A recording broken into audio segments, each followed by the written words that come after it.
I had arrived at the airport earlier than usual, trying to be responsible for once, making sure I had enough time to get through security without breaking into a sweat. My flight wasn't until late afternoon, but with the way my luck usually goes, I knew that patience was going to be tested today. The security line stretched out like a slow-moving river of stressed-out passengers, everyone quietly shuffling forward, scanning their boarding passes, fumbling with shoes, belts, and laptops. I was settled in my own little rhythm, earbuds in, trying to mentally prepare for the 12-hour flight ahead. And then, out of nowhere, she appeared. Karen. Now you know the type. The sort of person who looks at the rules like they're optional, like the universe owes them a personal fast track through life. And she had that look, a sharp, scowling glare, eyes narrowing at the sheer audacity of everyone else in the line daring to exist in front of her. She didn't just walk toward the front, she practically glided like she had a mission, and the slow-moving plebs in her path were mere obstacles. At first, I thought maybe she was just going to ask politely like a normal human being. Maybe she had an urgent flight or a critical business meeting. I mean, we've all had stressful travel moments. But the second she stepped into the line, all pretense evaporated. She immediately started angling herself, inching past people, peering over shoulders, and giving what I can only describe as the full "I'm better than you" Karen stare. I tried to look away, but you can't ignore someone like that. She was wearing sunglasses indoors like a celebrity hiding from the paparazzi, but her expression was all fire and fury. I watched in a mix of horror and fascination as she muttered to herself, a soft but audible stream of complaints about the inefficiency of the line, the incompetence of the airport, and somehow the unfairness of the entire world. I glanced around and noticed the TSA agents beginning to pay attention. At first, it was just a polite nod here or a small glance there, but the way they subtly shifted closer told me they were starting to recognize a problem. This was no ordinary impatient traveler. This was Karen, and Karen was about to push every boundary she could find. I could see it in her posture. She was leaning forward slightly, shoulders tense like a cat ready to pounce. She tapped her foot impatiently, glanced at her watch, and then to my disbelief made a move that was part physical maneuver, part full-blown power play. She slid past a woman who had been in line patiently for over 20 minutes, muttering, "Excuse me," in a tone that implied she was doing everyone a favor by existing in the same space. People around her were shifting uncomfortably. Some gave her polite look, just step back gestures. Others whispered to each other, half amused, half annoyed. I could hear murmurs ripple down the line. Who does she think she is? And is she serious? I had no answers, only the mounting dread that this was going to escalate. Then, as if on cue, she made eye contact with a TSA officer who had been quietly observing from across the checkpoint. The officer's calm, professional gaze met her defiance with quiet patience. I could almost feel the silent standoff, rules versus entitlement. I grinned slightly to myself, knowing that this was the moment when things were going to either fizzle out politely or explode in spectacular fashion. Karen, of course, chose the latter. She took another step, clearly testing the limits. She wasn't subtle, she wasn't apologetic, she wasn't reasonable. And the line, the crowd, and I all held our breath, watching a woman fully committed to the idea that she could bend reality to her will. In that instant, I realized I was about to witness something extraordinary, not in a good way. Not in a let's remember this fondly way. This was going to be one of those public moments that people remember, tell their friends about, and maybe even record on their phones because it was too unbelievable to believe otherwise. And just like that, the slow, mundane hum of airport security transformed into a silent battlefield. Karen was about to make her next move, and from where I was standing, I couldn't look away. Karen's audacity didn't disappoint. As soon as she stepped closer to the front of the line, I could feel a shift in the terminal. It was subtle at first, a quick glance here, a slight pause there, but then you could almost hear the collective uh-oh ripple through the crowd. People instinctively leaned back, giving her space, while the TSA officer approached, walking with that calm authority that makes you realize this isn't a negotiation. The officer stopped a few feet in front of Karen, crossing his arms, and I swear, even the air seemed to tense up. Karen didn't flinch. She looked him straight in the eye, sunglasses still perched on her face like a barrier between her and reality, and let out this dramatic sigh that could have been heard all the way across the terminal. "Excuse me," the officer said, voice steady but firm. "Ma'am, I need you to step back behind the line." Karen blinked slowly like she had just been asked to give up her crown, and then, as if to assert her dominance over the universe, she waved her hand dismissively. "Oh, honey, I don't need to do anything. I have a flight to catch, and clearly this line is moving incredibly slowly. Can't you just let me through?" The officer didn't budge. "Ma'am, rules are rules. Please step back." I could feel the tension thickening. Passengers around us started whispering and craning their necks, some discreetly recording, others just watching with wide eyes. Even the people at the very back of the line seemed to lean forward, sensing that something memorable was about to unfold. I tried to look down at my phone, pretend I wasn't part of this, but curiosity, pure irresistible curiosity, kept pulling my eyes back. Karen's muttering grew louder, a mix of complaints about TSA incompetence, inefficiency, and of course the universe's apparent failure to recognize her importance. Every syllable was drenched in entitlement, and with every word the officer stayed calm, professional, like he'd seen everything before. But I could tell he was preparing for her next move, the one he knew was coming. Karen took a step closer, just one, slow, deliberate, testing the boundary, and that's when I realized she wasn't asking. She was challenging. She wasn't looking for compliance, she was looking for confrontation. "Sir, I'm serious," she said, voice rising. "I don't have time for this nonsense. Can't you just let me through? I'm very important." The officer's expression didn't change. "Ma'am, everyone here has a flight. Everyone follows the same rules. Please step back." I tried not to laugh, but I was already biting the inside of my cheek. Karen's sense of entitlement was so over the top, so dramatic, that it felt almost cinematic. And yet the suspense was real. I had no idea if she was going to finally comply or try something even more ridiculous. And then she did. Karen shifted her weight, leaning forward slightly, hands poised as if to make a dash. She wasn't subtle, she wasn't sneaky. She was full-on attempting to push past the line. The TSA officer stepped closer, still calm but firm, physically blocking her without being aggressive. The passengers collectively held their breath. It was one of those moments where you're caught between horror and fascination. You know you shouldn't watch, but you absolutely can't look away. I could see the determination in her posture. She thought she could outsmart him, like rules were suggestions and patience was optional. The officer raised his voice just slightly, enough to cut through her muttering. "Ma'am, step back or I will have to escort you." That's when the suspense hit me like a punch. I realized this wasn't just an annoyed traveler, this was a full-blown spectacle in motion. I glanced at the people behind her. Some were trying not to laugh, some were whispering frantically, "She's insane." Others had already started recording. And Karen, oblivious to everything but her own righteousness, was about to make the next move that would determine how the rest of this story unfolded. She took a deep breath, adjusted her oversized bag, and in a move that made everyone gasp, me included, she stepped forward again, eyes blazing, like the rules simply didn't apply to her. And at that moment, I knew with absolute certainty that what came next would be unbelievable. Security had noticed her, the passengers had noticed her, and most importantly, Karen had noticed no one but herself. Karen didn't hesitate. She leaned forward like a predator, inching closer to the restricted area. I could feel the tension in the terminal spike, almost like the air itself had become heavy, waiting for the inevitable collision between entitlement and authority. Passengers shuffled nervously, eyes darting between Karen and the TSA officer who had planted himself firmly in front of her. It was one of those moments where you knew this wasn't going to end quietly. I watched her carefully, trying to anticipate her next move, but Karen had no plan, just instinct, pure audacity, and the kind of misplaced confidence that makes you wonder how someone gets through life thinking the rules are optional. She glared at the officer, then at the people waiting patiently behind her, tapping her foot impatiently like she had all the time in the world. The officer, calm as ever, held his ground. "Ma'am, step back behind the line." His voice was firm but not harsh, yet Karen, of course, ignored him. She muttered something about being very important and how the line was moving absurdly slow. I could almost feel the collective frustration of the people behind her. Some of them tried polite gestures, holding up hands, saying, "Ma'am, please," but Karen waved them off like minor insects obstructing her path to greatness. And then she made her move.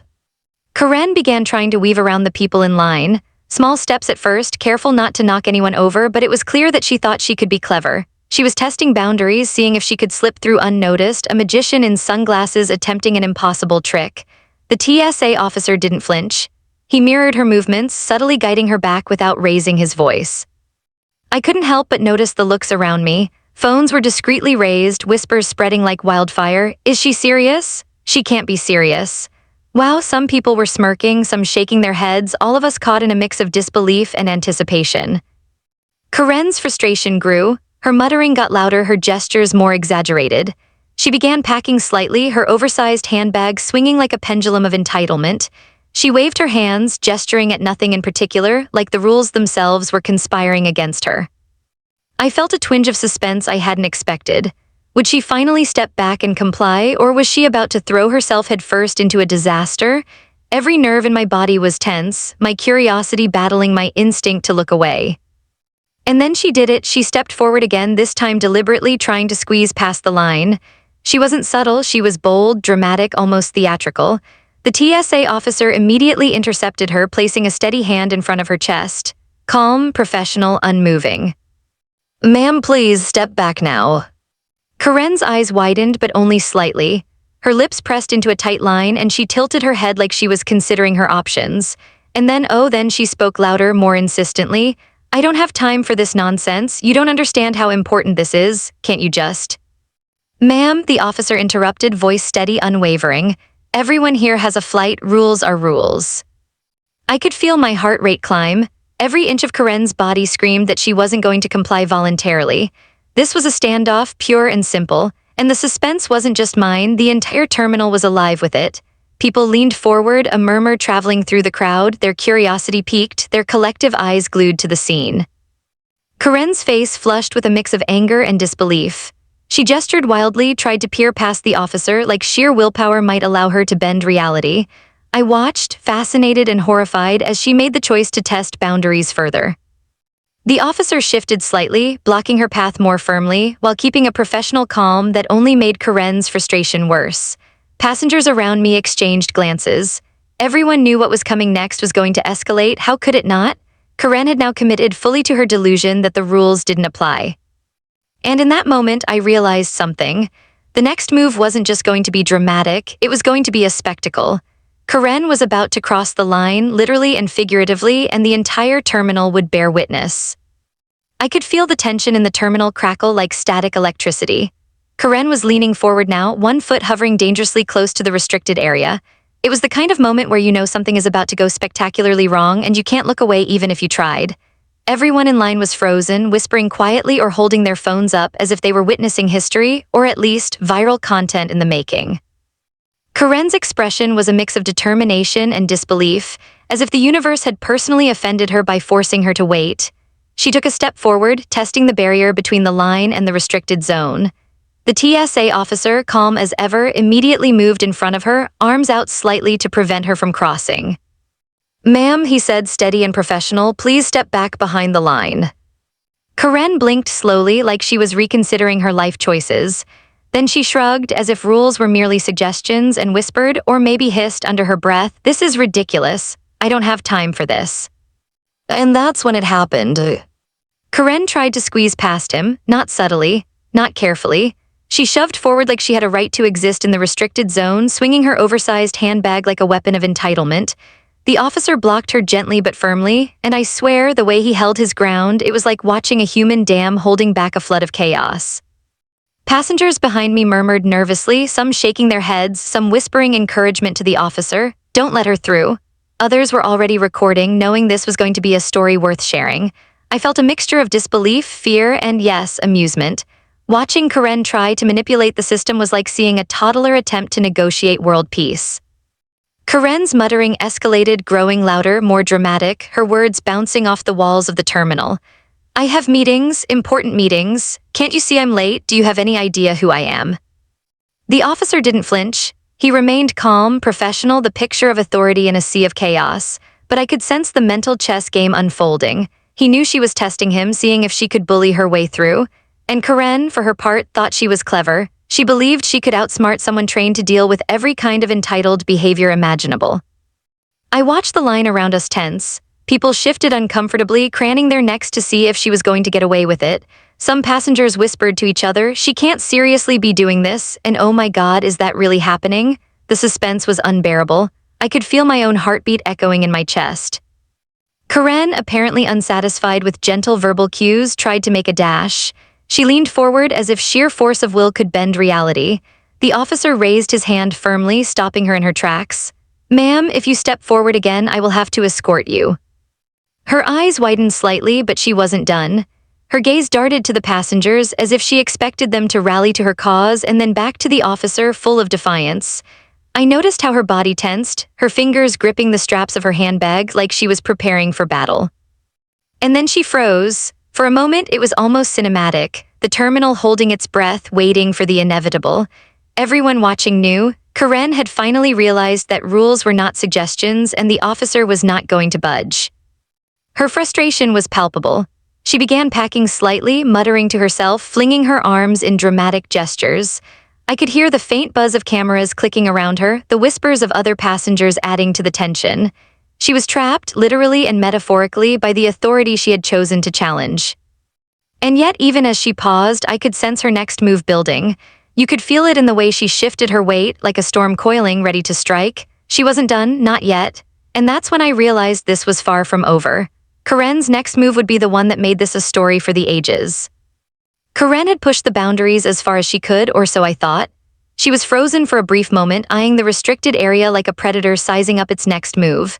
The entire terminal was holding its breath, the quiet hum of announcements and distant chatter replaced by the silent anticipation of what would come next. And then, like a storm breaking, she shifted again, reaching into her oversized handbag.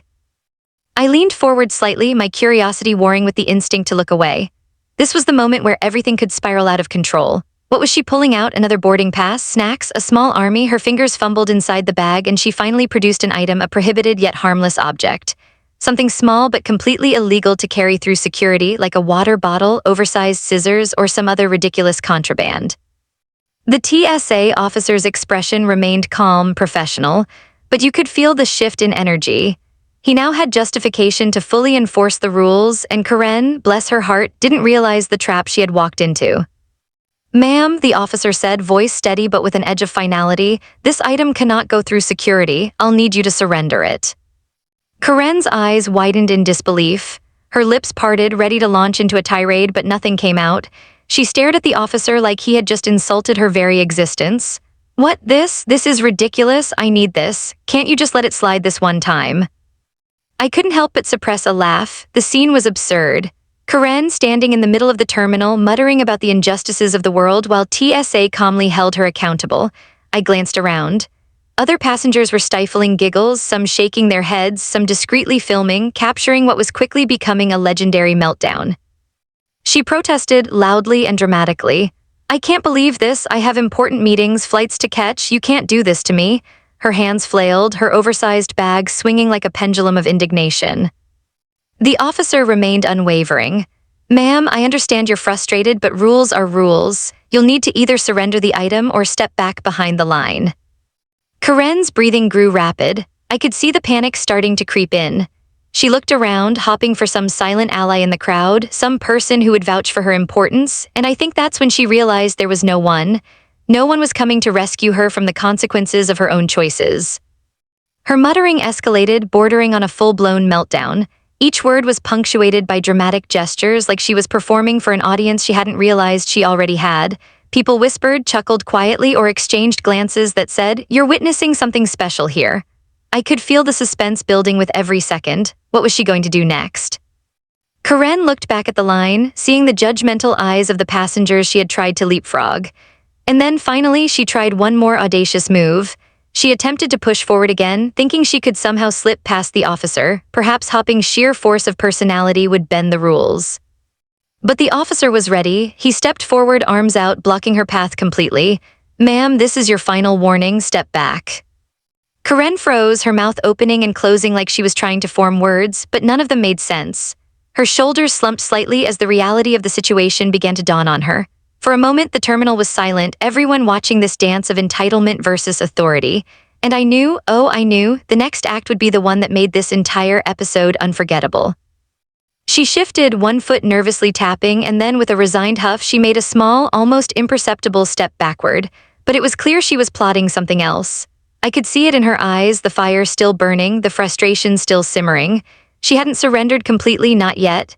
And that tiny ember of rebellion made the suspense unbearable.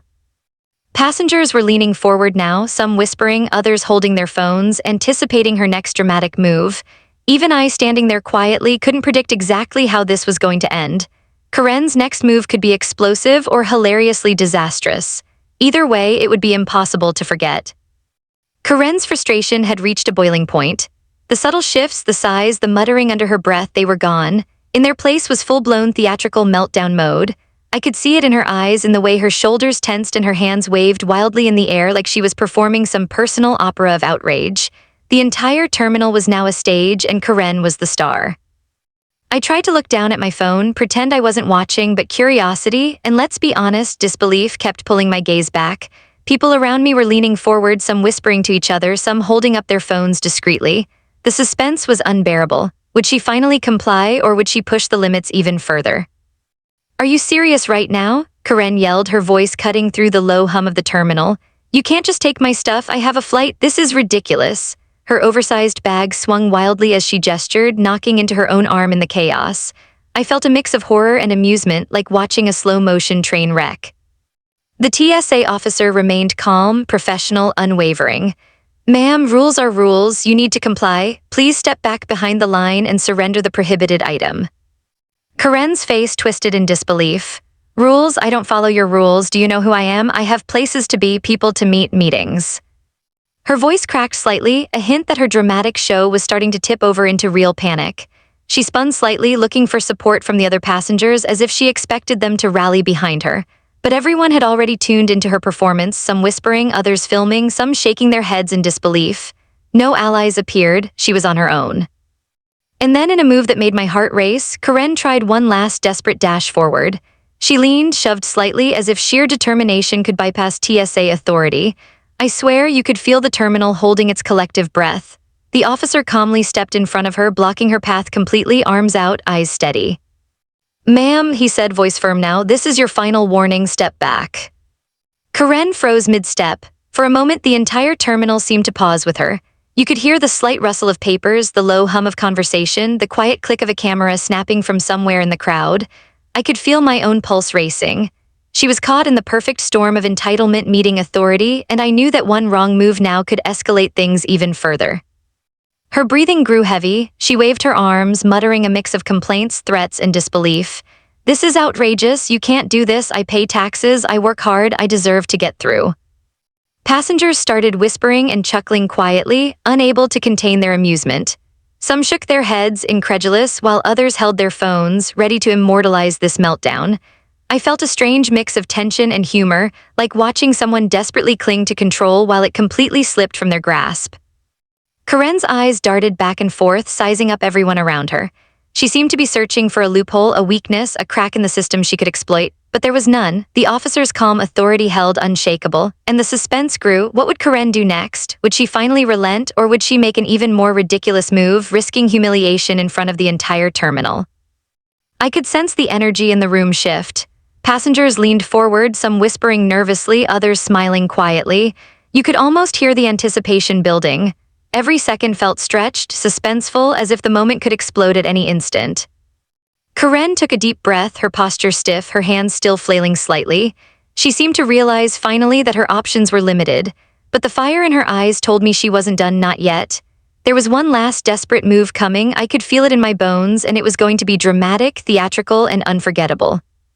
Karen's next move was the one I'd been waiting for and fearing. Her shoulders squared, her hands clenched, and she took a step forward, a desperate lunge toward the restricted security area. The terminal seemed to freeze around us, like time itself was holding its breath. Everyone in line leaned forward, whispering, watching, recording, their curiosity and disbelief peaking. The TSA officer didn't flinch. He planted himself firmly in her path, arms steady, gaze unyielding. "Ma'am," he said, calm but firm, "this is your final warning. Step back immediately or I will escort you."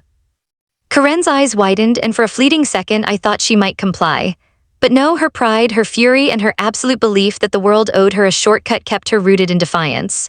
She opened her mouth, ready to launch into another tirade about her importance, her meetings, her rights, and anything else that came to mind. Passengers around us leaned closer. I could hear muffled whispers. "This is insane. I can't believe she's doing this." "Oh wow," the suspense was palpable, everyone waiting for the inevitable explosion. I felt my own heartbeat spike. Karen made a sudden movement, a step forward that was half dash, half dramatic gesture. She tried to slip past the officer, thinking sheer determination could bend the rules. But the officer was prepared. He stepped forward calmly, blocking her completely, guiding her back without raising his voice. "You're not going anywhere," he said, unflinching. Her face twisted in disbelief and frustration. I swear it was like watching someone slowly realize the universe doesn't revolve around them. Her arms flailed, and she spun in place, muttering, pointing, gesturing, every action exaggerated, theatrical, absurd. The oversized handbag swung wildly, bumping her own elbow, but she didn't seem to notice. The terminal was alive with energy now. Phones were out, cameras recording, whispers growing louder, some passengers trying not to laugh outright. I could feel the suspense crackling through the air. It was a collective holding of breath, waiting for Karen to either break down completely or pull off some miraculous escape. Karen's muttering escalated to shouting, "This is ridiculous, I can't believe this, you don't understand how important I am." Every word was punctuated with wild hand gestures like punctuation marks of outrage. The officer remained calm, professional, authoritative. "Rules are rules, step back behind the line or you will be escorted." Karen's eyes darted to the line, seeing the judgmental stares of the other passengers. Some were shaking their heads, some whispering, some even smirking. She realized she had no backup, no ally, no one to validate her behavior. The suspense built. What would she do next? Would she finally submit, or would she make a complete spectacle of herself? And then it happened. Karen froze mid-step. She looked around as if noticing for the first time that the entire terminal had its attention on her. She swallowed, her fists loosening slightly. For the first time, she seemed to realize that her defiance had consequences. The suspense was suffocating. You could feel it in the air, thick and almost tangible. Her shoulders sagged. She muttered one last frustrated complaint, took a step back, and reluctantly began moving toward the proper line. The crowd collectively exhaled. Phones were still raised, cameras capturing every humiliating moment, whispers spreading like wildfire. The meltdown was coming to an end, but the lesson had been taught. I couldn't help but smirk. Karen had tried to push the limits, to cut the line, to argue and manipulate, and in the end she was reminded in a very public way that rules aren't optional. TSA had handled it perfectly, calm, professional, firm, and Karen's dramatic energy had been neutralized by patience and authority. Even as she retreated, I noticed the fire in her eyes, the pride, the fury, and the denial. She hadn't admitted defeat internally, but externally she had been schooled in the way the world actually works. People around her whispered, chuckled quietly, and some clapped softly, acknowledging that justice, in the form of simple adherence to rules, had been served. And as she moved to the correct line, I realized the suspense wasn't just about what she was doing. It was about watching entitlement crash against authority in real time, knowing that moments like this don't happen often, but when they do, they're unforgettable. Karen finally shuffled toward the proper security line, her shoulders slumped and her oversized handbag swinging like a defeated banner. The terminal felt lighter almost immediately, like a storm had passed. But there was still a trace of tension in the air because Karen, for all her public humiliation, wasn't someone who let go easily. I could feel the eyes of the passengers on her, the subtle judgments, the smirks, the restrained chuckles. And honestly, I couldn't help but smirk along with them. The TSA officer, calm and professional throughout, returned to his post, checking boarding passes and gently guiding passengers. His unwavering authority had been the quiet hero of the entire spectacle. Watching Karen finally comply, I realized that patience, composure, and adherence to rules had triumphed over entitlement. Karen muttered under her breath, obviously trying to convince herself that she hadn't lost, but her body language betrayed her. She was defeated. The fire in her eyes had dimmed slightly, replaced by a combination of frustration and disbelief. She was a lesson in humility in real time, a cautionary tale for anyone who thought rules didn't apply to them. Passengers whispered to each other, some shaking their heads, some laughing quietly, and a few exchanged glances like they had just witnessed a piece of terminal history. Phones were still raised, cameras capturing her retreat like a slow-motion, self-inflicted defeat. The suspense was over, but the humor lingered. This was one of those moments that would be replayed endlessly in the minds of everyone who saw it. I couldn't resist narrating my own thoughts quietly to myself, and that, ladies and gentlemen, is why TSA exists, not just for safety, but for public humiliation when someone tries to bend the rules to their will. A few people around me laughed quietly at that, sharing the humor in our collective relief. Karen finally reached the correct line, moving slowly, muttering under her breath about inefficiency and the injustice of it all. I could tell she was still simmering internally, planning some internal narrative where she had won despite the overwhelming evidence to the contrary. But externally, the lesson was clear. The rules applied to everyone, and trying to shortcut them in such a dramatic fashion only guarantees public spectacle. I watched the officer process her prohibited item, carefully logging it and instructing her on what to do next. Karen's movements were precise now, cautious, as if she had learned, at least for this moment, that her previous strategy wasn't going to work. The suspense of the confrontation was over, replaced by a calm, almost mundane rhythm. Yet the echoes of her meltdown, the flailing arms, the muttered complaints, the attempted dashes, hung in the air like an invisible energy, reminding everyone in the terminal of what had just happened. Passengers returned to their routines, some whispering, some laughing quietly, some still recording snippets on their phones. The terminal had collectively survived a public display of entitlement, and it had been handled perfectly. I felt a sense of satisfaction, not just for myself, but for every other person who had witnessed authority and patience triumph over audacity. As Karen moved forward, the terminal staff and TSA agents continued their work with quiet efficiency. No one clapped, no one cheered, this wasn't about spectacle anymore, but there was a sense of quiet triumph in the air. The lesson had been delivered, and Karen's dramatic journey through entitlement had reached its natural conclusion. I reflected on the absurdity of the situation, the tension that had kept everyone on edge, and the humor that threaded through the drama. A simple airport trip had turned into a lesson in patience, authority, and humility, a reminder that no matter how entitled someone feels, the rules exist for a reason. And as I finally moved forward in my own line, glancing back at Karen one last time, I realized something. This was the kind of story that people would tell and retell, the kind of moment that makes travel memorable, not for delays or cancellations, but for witnessing human nature in all its dramatic glory. Karen had tried to cut the line, tried to bend the rules, and tried to assert her importance over the terminal. And in the end, the lesson was clear, undeniable, and witnessed by everyone. Rules apply to everyone, and no amount of drama can change that. With a final glance at her retreating figure, I smiled to myself. TSA had won, patience had triumphed, and the terminal had survived another day.